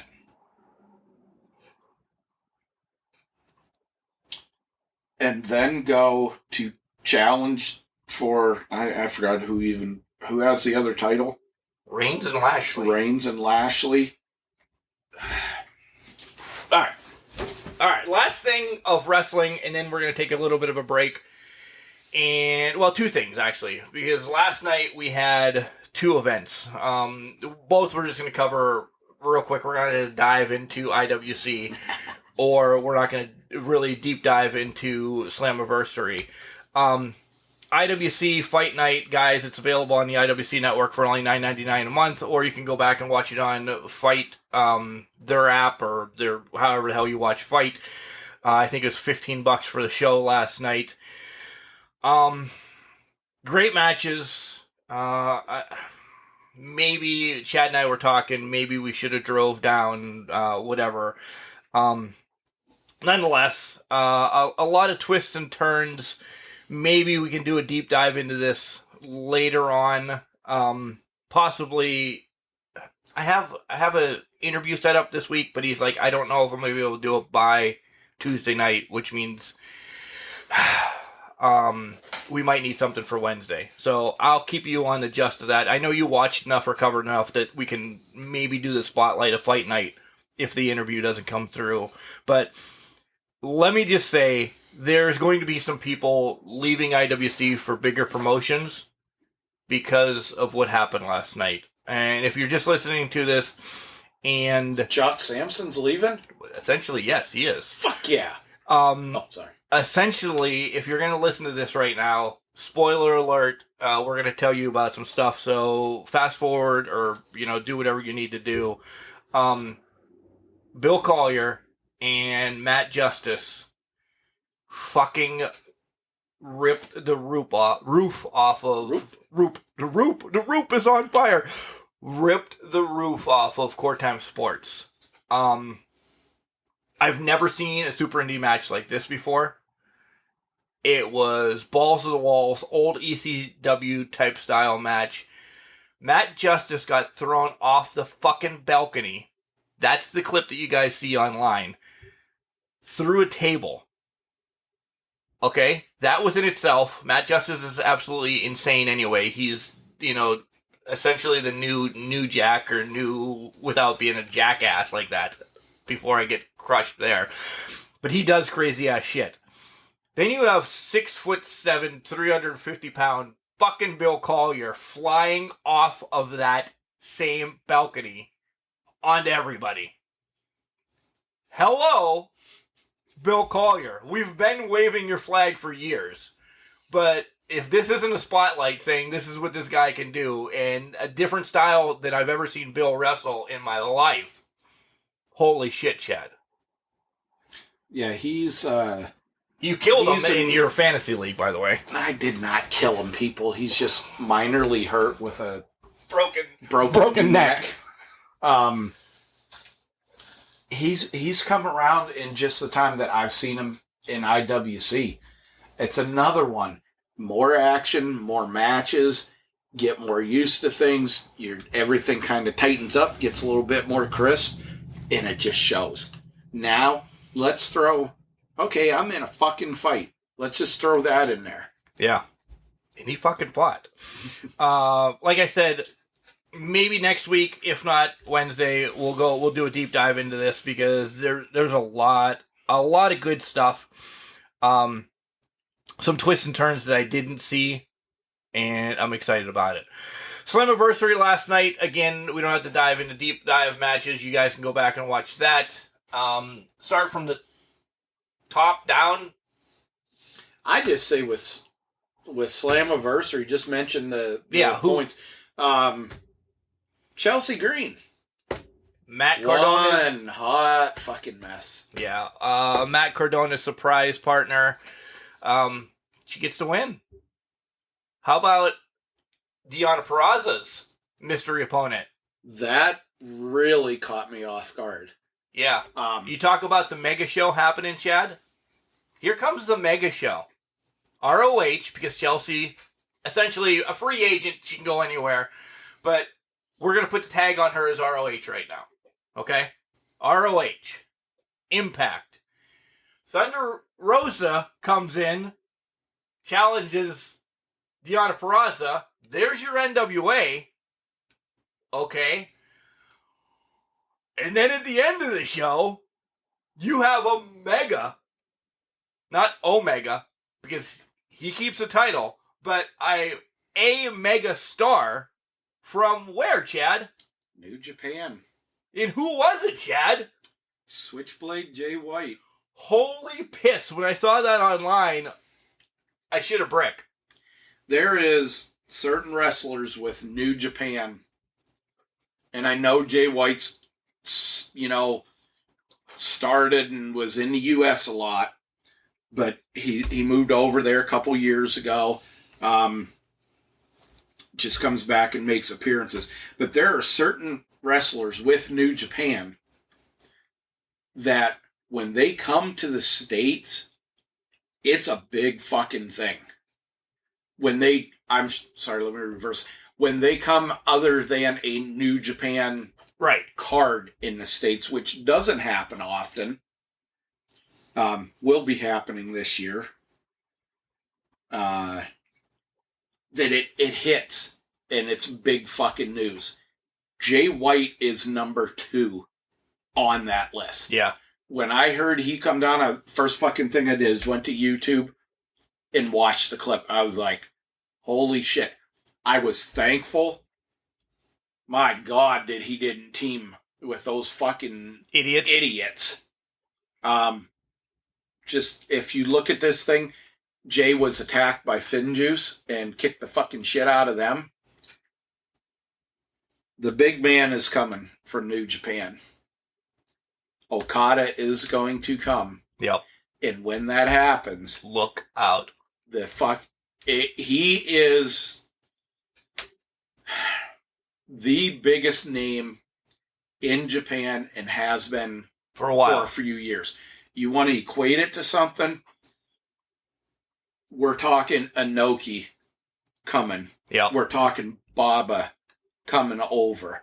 We're talking Bruiser Brody coming in from, I want to say, unfortunately, Bruiser had a great reputation in Puerto Rico. Right, I knew that's where you were going. That's where they're going. Yeah. And, I joke around, pat myself on the back. Oh, the mega card, and these guys got to work together. This is what fucking excites me. Guys, you got to check out New Japan and see what these guys can do. What you've seen Jay White do in the U.S. is nothing compared to what he does over there. Yeah. A little bit of spoilers. We have new tag team champions as... I just forgot. Oh, the Gallows and Anderson won the tag team championship back. Ladies. Well, I remembered this one because my girls, Tasha Steelz and Kiera Hogan, Fire and Flavor, whatever the hell. I just love Tasha Steelz. Lost their championships to John's girl, Havoc, and Rosemary. So, yeah, a lot of good stuff is happening with Impact. I think they're, as much as we said earlier in the show that they're kind of down at the bottom feeder, they're the ones that are going to throw shit against the wall to see if it happens and not care. Yeah, they have nothing to lose. Nothing against NWA when I say this, but as a conservative organization that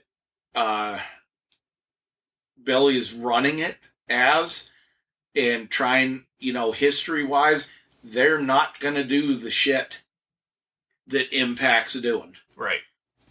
And again, Impact at least has a buzz consistently because they're doing stuff like this. NWA's buzz left. It left. If they say, hey, a Crockett Cup's coming next week, yeah, we're going. But it's going to be like, oh man, who's going to be there? It's not going to be as hyped as it was 2 years ago when we were going to go there. Yeah. I'll always say one of the big regrets with wrestling and stuff is that this pandemic hit when it did, because the NWA was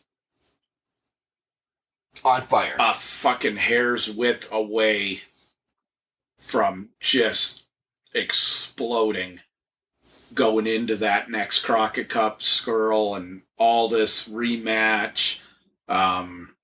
We would have gotten our money back. Right. All right.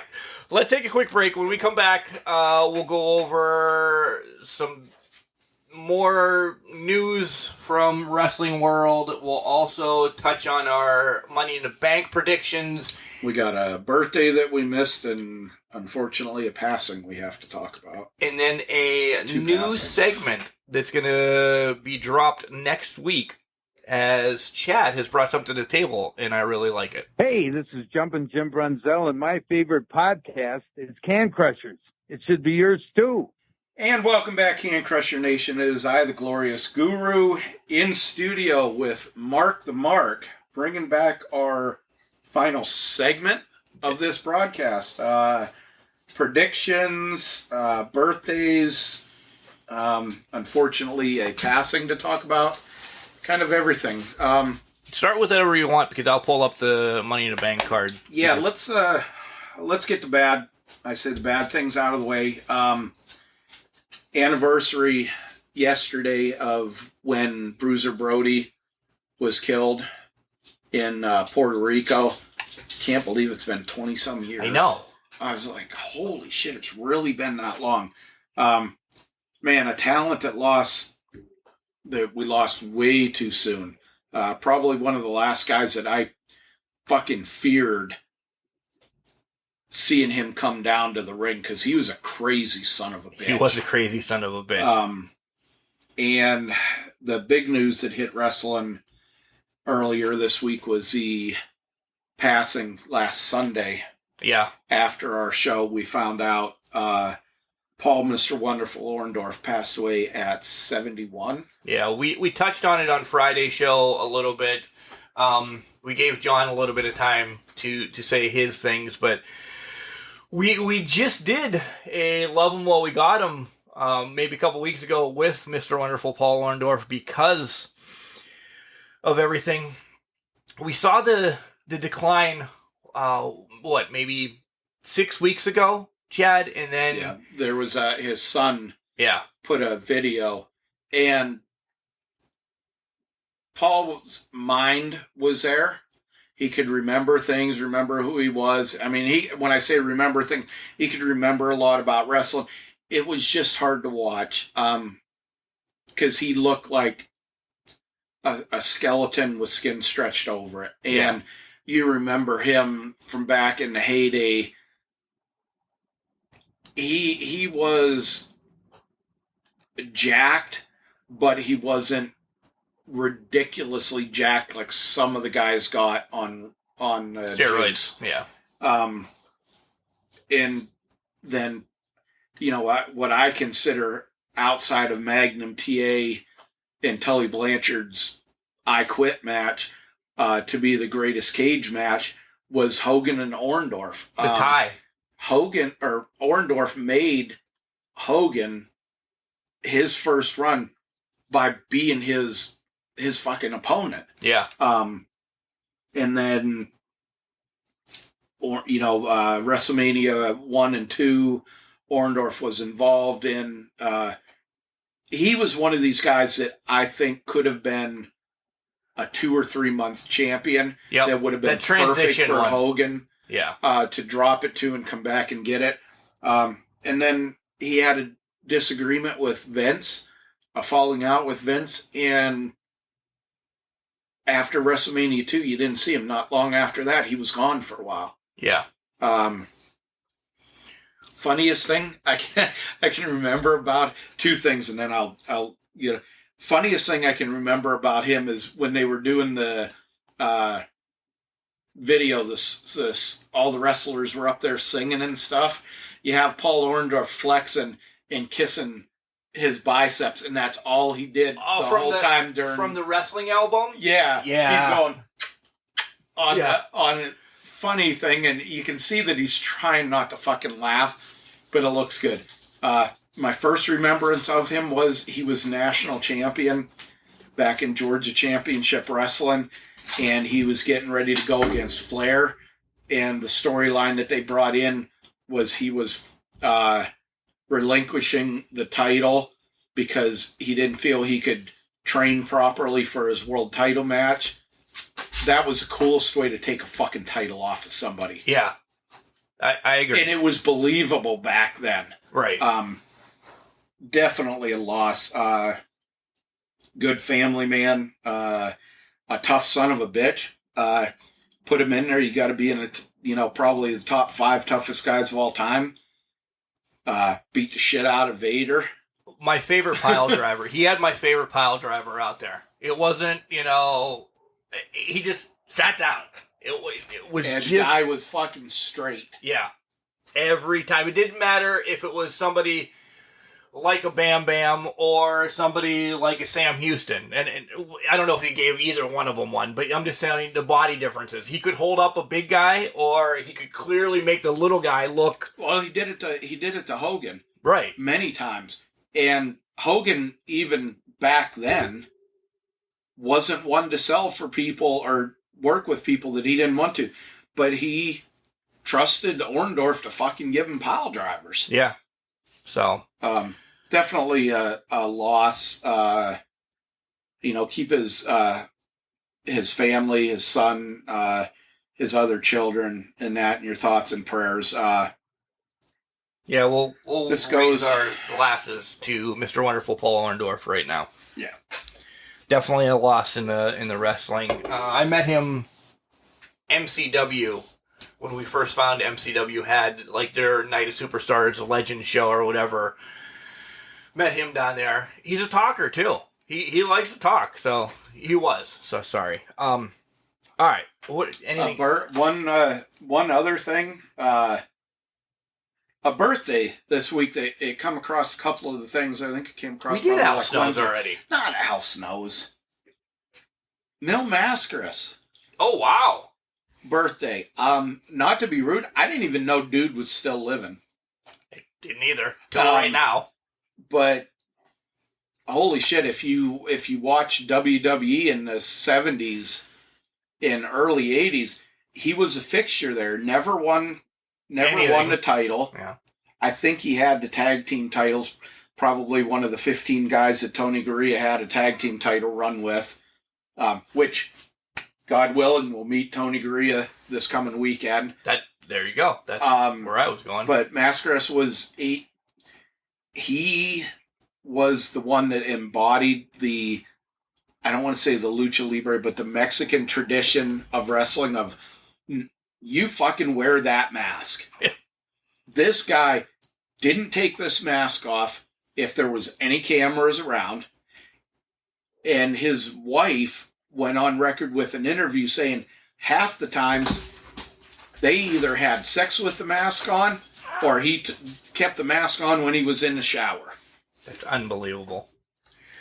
So Chad brought up Tony Gurria, which is a great segue here. Next weekend, essentially the English professor will be back on the show because he's coming to the house. And then Saturday we're going to Hamburg, Pennsylvania for the Legends of Hamburg convention and autograph session. Going to be there, I'll run through some. Tito Santana, Jimmy Hart, Brooklyn Brawler, Tony Gurria. New Jack was to be there. He was slated. Cowboy Bob Orton. Barry Horowitz, Snitsky, Papa Shango, Jillian Hall, Sandman, ECW, Johnny Rods, Gary Michael Capetta. We talked to him over a year ago now. I really want to get something of him. Some local people. If you guys remember that Dave Dahl was a Spotlight guy. He was trying to get on the wrestling Retromania game. He essentially did get on it. He's going to be there, so we'll get to meet him. I'm excited. Dominic DiNucci. Dominic DiNucci is going to be there. Doink the Clown, meaning Ray Apollo. Doink the Clown. Yeah. A lot of guys on there. And here's something. Mark has the thing up. The Samoan clan is going to be there. Jacob Fatu is going to be there along with I don't want to... The great Afala, Alpha Jr., Lance is going to be there.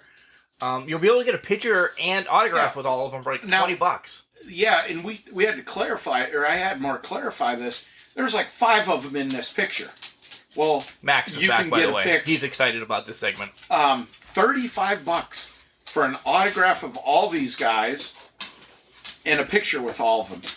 Dominic DiNucci, long time local wrestling celebrity, $20. Yeah. The other guys, nobody's more expensive than $30 for an autograph and a picture. If you want, and it averages out, if you want the Nasty Boys and Jimmy Hart, and this is the most expensive thing, Nasty Boys and Jimmy Hart, all of them on one photo and autographs by all of them is $90. So again, $30 a pop, but that's a nice pop too. You know, yeah. I have a Jimmy Hart, but I'm thinking, well, I don't have the Nasty Boys, so why not maybe do something with the Jimmy Hart that I do have in time and get them up there this way. I'm also thinking, Chad, the studio's pretty effing packed right now. So if I would get the Nasty Boys and Jimmy Hart up there, I don't have to have 3 separate pictures. I would just have one. You can get them autographed. Yeah. I'm taking 2 things I've showed. Well, one thing I'm taking to this one that I've showed Mark. I have a newspaper or magazine printing plate that has Money Inc., Ted DiBiase, and IRS. You're not taking that to this one. Oh, for Jimmy. And it has Jimmy Hart in the middle. I'm going to take it. That's what I want Jimmy Hart to sign. And then when we go to WrestleCade, then I'll get the other 2 to sign it. Right. If anybody wants anything, get a hold of us. CanCrusher69@gmail.com. Except Pat. Fuck Pat. Right. You get your own shit. The English professor is joining us. The English professor is joining us, yes. So, he's coming into town Friday night. Crash here. We have to put logistics together. It's about a 3.5-hour trip.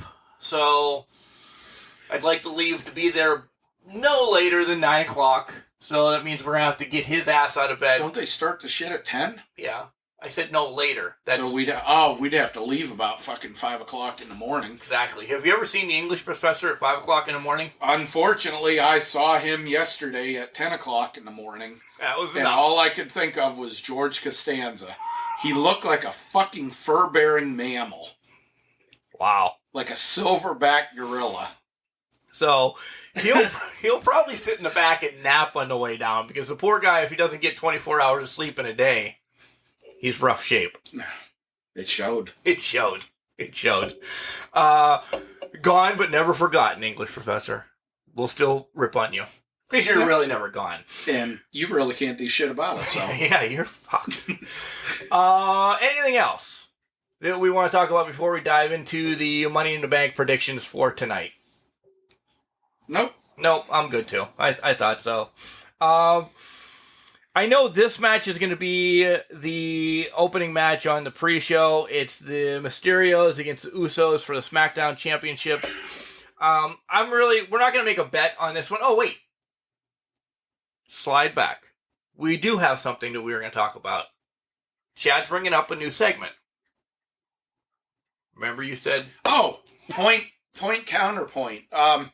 Guys, send in some suggestions on this. I've got a couple. But what we're going to do is we're going to put, let's say, different things in wrestling history. Montreal Screwjob, who was to blame?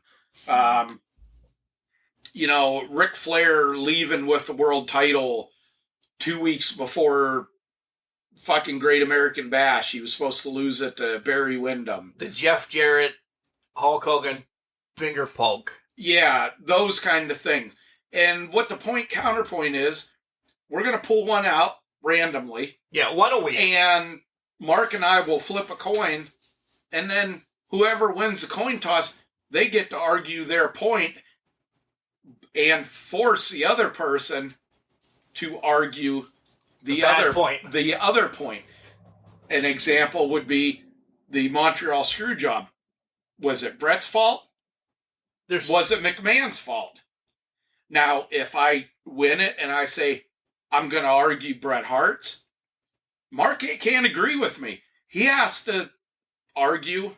It was Vince's. It was Vince's and only Vince's. So you're going to kind of... We're not starting with that one, though. No. That one's going to be saved for down the road. But send us some suggestions, anything. Yeah. It can be anything, but it has to be something where you can point counterpoint.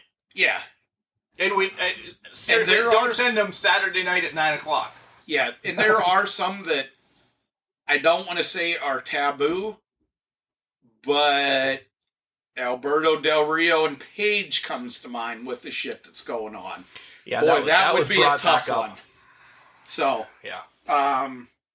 Predictions. Yeah, predictions for Money in the Bank. Again, as I said on the pre-show, it's going to be the Mysterios against the Usos. We're not betting this week just because I don't want to write anything down. Maybe we can, whatever. But we'll bet something the next pay-per-view.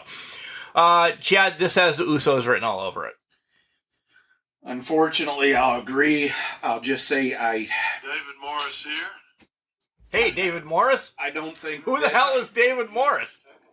What do you want? Son of a bitch. Chad's going hunting apparently after this. I don't think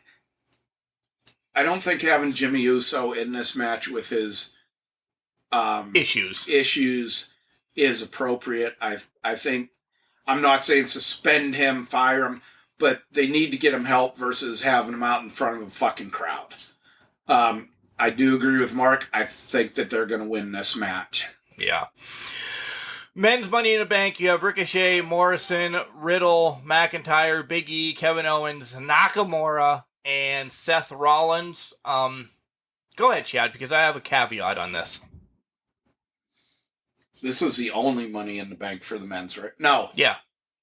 Because Drew McIntyre. Oh, yeah. Okay. Money would have to go with Drew McIntyre winning. I think that's kind of where they're pushing, unfortunately, again. I'm going to go with Seth Rollins. I'm going to say Riddle is injured going into this. Because I said this a couple weeks ago, and I'm going to stand with it. Riddle's is going to be injured somehow backstage, or his ankle still tweaked, or whatever. And Randy Orton steps in for him, and then Randy gets the Money in the Bank, giving him one more. Not saying that he's leaving anytime soon, but I think Randy gets one more run as champion at some point. I'm not saying he cashes in against the winner tonight, but it's just something maybe, because both of them were used pretty quick last year. So I think maybe Randy holds on to this a little bit. And I think Randy wins it. All right, staying with the Money in the Bank for the women. And this is where we start twisting things up. You have Asuka, Naomi, Bliss, Nikki Ash, Liv Morgan, Vega, Nat, and Tamina. If, and that's a big fucking if, there's not a surprise entrant, I'm going with Alexa Bliss. If Becky Lynch comes in, I'm going with Becky Lynch. I agree wholeheartedly. Because you can't, and we talked about this off air a little bit over the last week. Becky Lynch comes in, and you don't give it to her. You've just wasted her return. Yep. Yeah.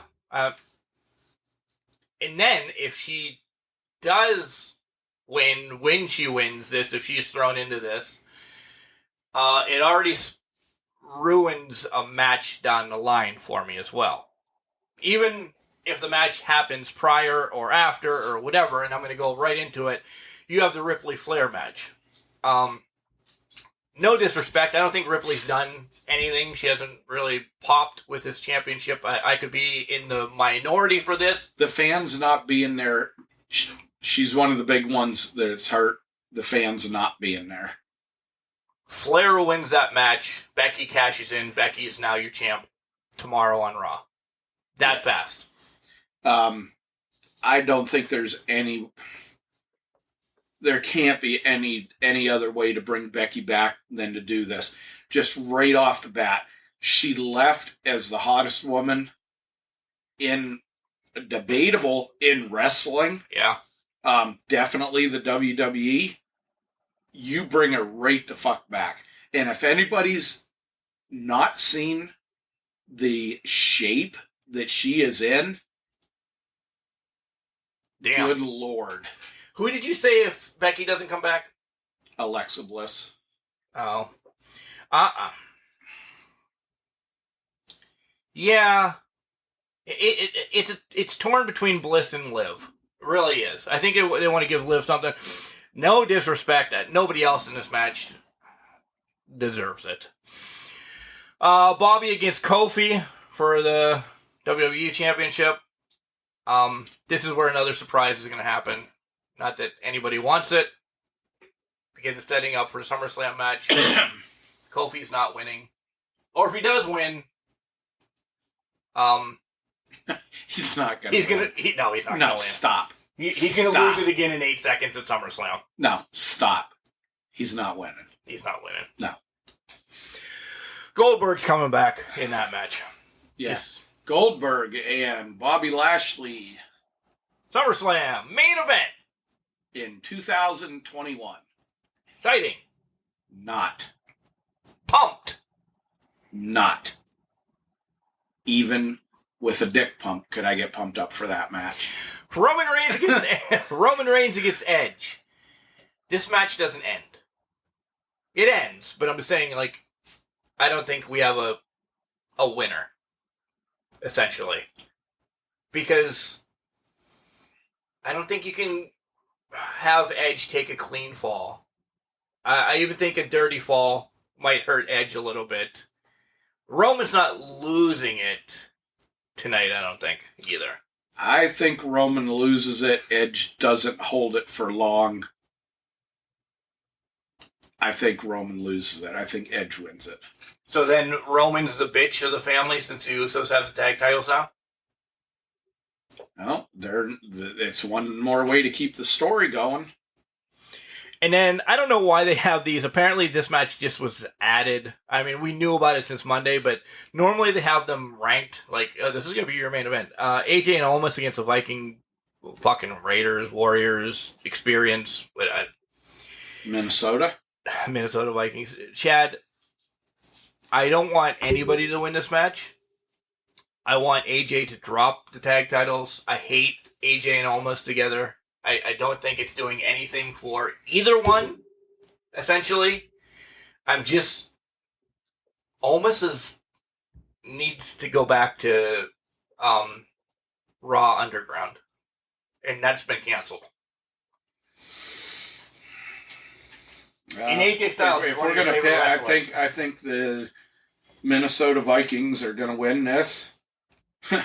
They'll win this before they'll win a fucking Super Bowl, I'll tell you that much. Hey, you're not a fan of the Vikings. No. All right, well, that's it. We're going to end on that note. That's pretty shitty. We got to think of something good to end on. Okay, here, people. Knowing that we're going to Hamburg next week, knowing that John's going to be sleeping in the back, what kind of dirty tricks can we pull on John while he's sleeping? Oh, God. So send us some. Give us some ideas. And you can send us a great segue. All our social medias are at CanCrusher69. That's Instagram, Twitter, and the Facebook. Again, email is cancrusher69@gmail.com. Guys, I haven't mentioned this in forever, but you can listen to us on Spotify, iHeartRadio, Buzzsprout, our Anchor. I always want to say Archer. Man, you can't listen to us on Lance Archer. He doesn't play he's anything. Big enough. Right. And a ton of other type of podcasting sites. We're out there. We posted on Facebook too. You guys know that. We haven't thanked you guys enough recently. So I want to thank everybody in the Can Crusher Nation for supporting us over all the years. I mean, I'm not even going to say our numbers continue to grow because they are. I don't understand how, and I mean this wholeheartedly. Like, I don't understand how myself, you, anybody that's ever been associated with Can Crushers, we legit are a group of friends that just sit here, drink beer normally, or coffee, or eat, or whatever, and talk wrestling, and you guys love us so much. So, thank you. Thank you to our sponsor, Collar X Elbow. Also give a big look to Powerbomb Wrestling Apparel. I'm going to tease that as well. I have the time of my life. I could be in a shitty mood, but when I get ready to podcast with everything between Spotlights, the fantasy show, and this, man, you guys sending the love week in and week out by just showing me that you continue to listen to us is awesome. Yeah, even guys like Pat Lupino liking posts and commenting every so often. I mean, that's kind of scraping the bottom of the barrel, and most people aren't there, but we love you all. All of you. Except Jock Sampson, you fat bastard. Hey, you lost the reset button, jackass. And the regulators are no more. Chad, let's see if you can step it up, because now that there's only two of us, will you remember your whole part? Remember, just because you're trash doesn't mean you can't do great things. It's called a garbage can, not a garbage cannot. Look at this.